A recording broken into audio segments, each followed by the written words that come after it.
SI Siddayya స్వగ్రామంలో విషాద వాతావరణం కనిపిస్తోంది. తన భర్తను కడసారి చూసుకునేందుకు సిద్ధయ్య భార్య ధరణిస జడ్చర్ల చేరుకున్నారు. డెడ్ బాడీగా మారిన భర్తను చూసి ధరణిస తీవ్ర ఆవేదనకు గురయ్యారు. కుటుంబీకులు ఎంతగా సముదాయించిన ధరణిస ఆవేదనను ఆపలేకపోతున్నారు. ఓవైపు కొడుకుకు ఆపరేషన్, మరోవైపు భర్త మృతదేహం. దీంతో ఆ ప్రాంతమంతా కన్నీటి సంద్రమవుతోంది.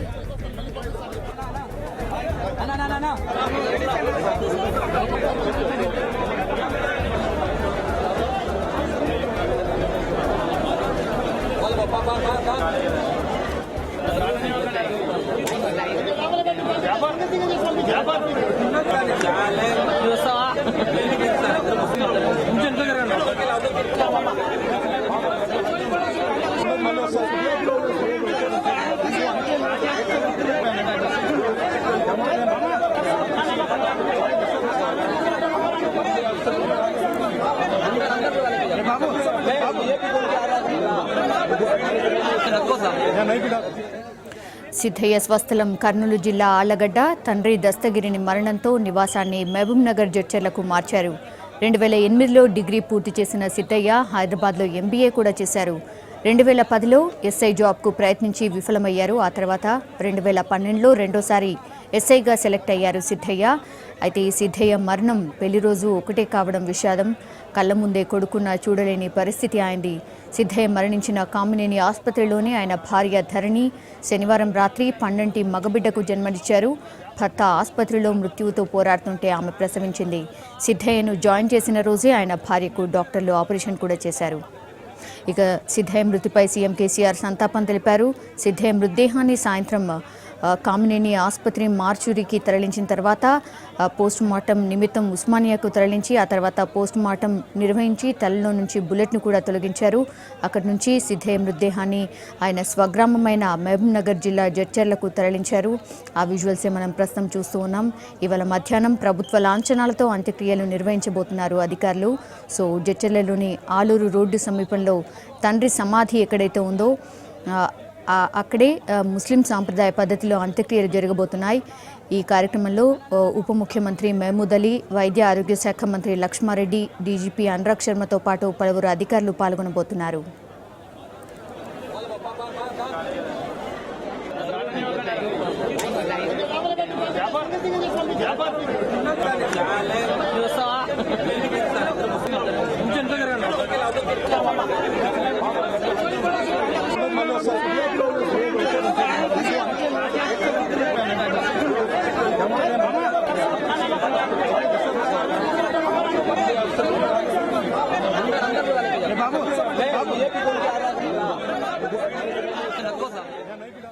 కాసేపట్లో ఎస్ఐ సిద్ధయ్యకు అధికార లాంఛనాలతో జడ్చర్లలో అంత్యక్రియలు జరగబోతున్నాయి. సిద్ధయ్యను చివరిసారి చూసేందుకు కుటుంబీకులు కావచ్చు, బంధువులు, స్థానికులతో పాటు రాజకీయ ప్రముఖులు పెద్ద సంఖ్యలో జడ్చర్లకు చేరుకుంటున్నారు.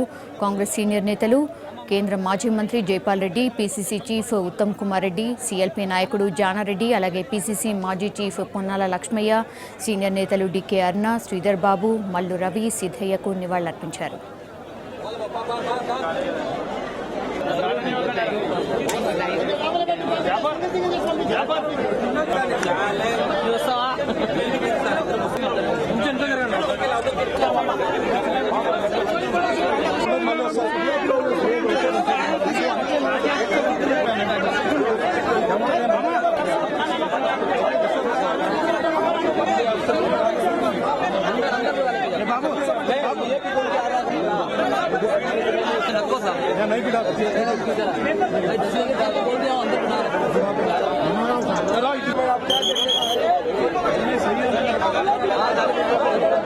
जगह बनाओ इनको जाने वाले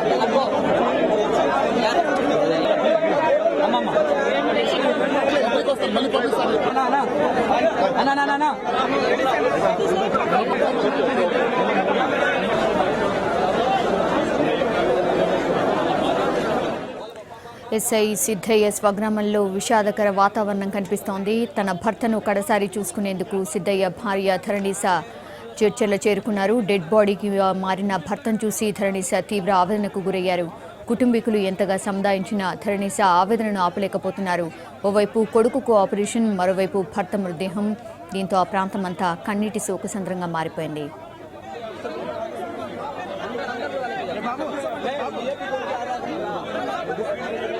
साहब भाई 10 की बात बोल दिया अंदर बना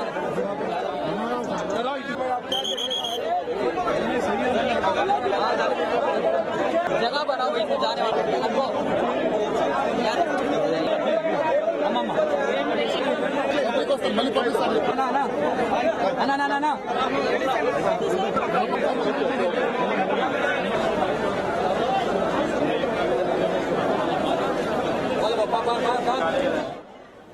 మరింత సమాచారం అందించడానికి బాలకృష్ణ సిద్ధంగా ఉన్నారు. బాలకృష్ణ, అంత్యక్రియలకు ఏర్పాట్లు ఎలా సాగుతున్నాయి?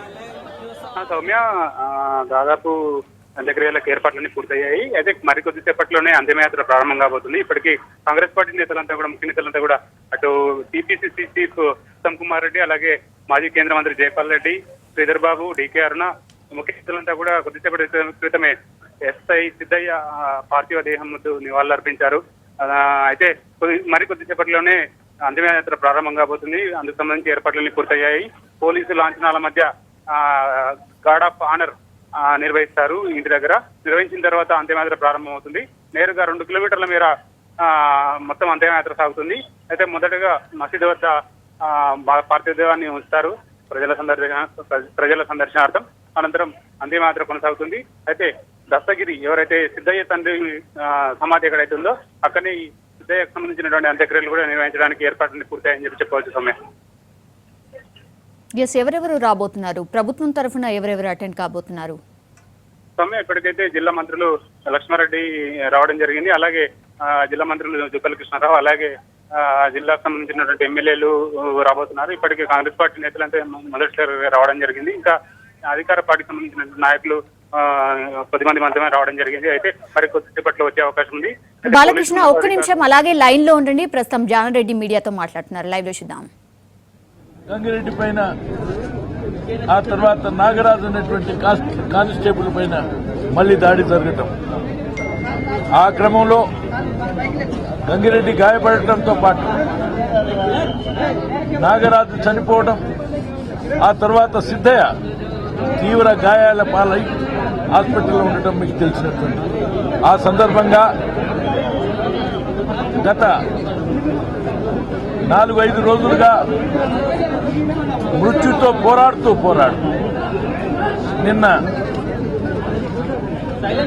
చనిపోయినటువంటి యొక్క విషయం చాలా విషాదకరం. మనందరినీ దిగ్భ్రాంతి కలిగించడమే కాదు, హృదయ విదారకమైనటువంటి ఆ కుటుంబం యొక్క పరిస్థితి హృదయ విదారకం. ఈ సందర్భంగా మేము 1-2 సార్లు మేము వాళ్ళని దర్శించినప్పటికీ వాళ్ళు సాధ్యమైనంత త్వరగా కోలుకోవాలని ఆశించినాం.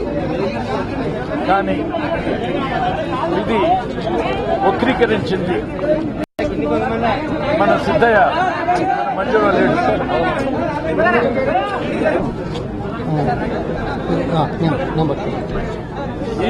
ఈ ఘటన సందర్భంగా నేను గత పరిస్థితులన్నింటినీ వివరించిన సంగతి మీకు విదితమే. ఏదేమైనప్పటికీ సిద్ధయ్య ఎస్ఐ గారు అతను విద్యుక్త ధర్మాన్ని పుష్కరుల నుండి మట్టుబెట్టే దాంట్లో ఆయన కర్తవ్య నిర్వహణని నిర్వహించినటువంటి విధం చాలా పోలీస్ శాఖకు ప్రతిష్టాత్మకమైంది. అంతేకాదు, పోలీస్ శాఖ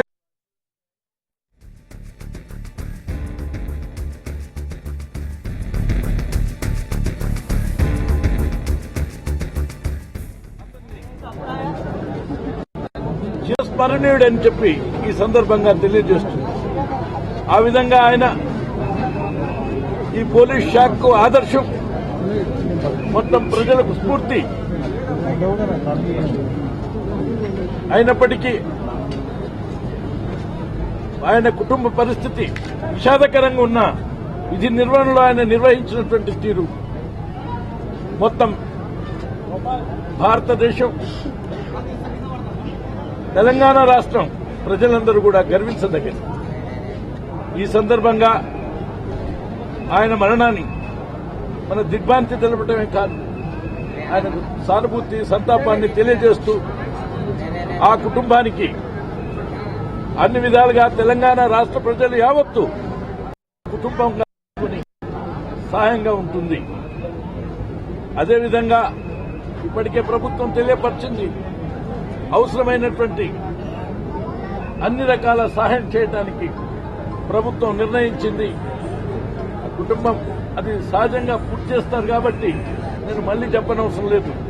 ఏదేమైనా ఇటు ప్రభుత్వం ఇటు ప్రజలు ఒక కుటుంబంలో మనిషిగా ఆయన భార్యని మిగిలిన కొడుకుని భావిస్తామని చెప్పి ఈ సందర్భంగా తెలియజేస్తూ మరొకసారి సంతాపం తెలియజేస్తాం.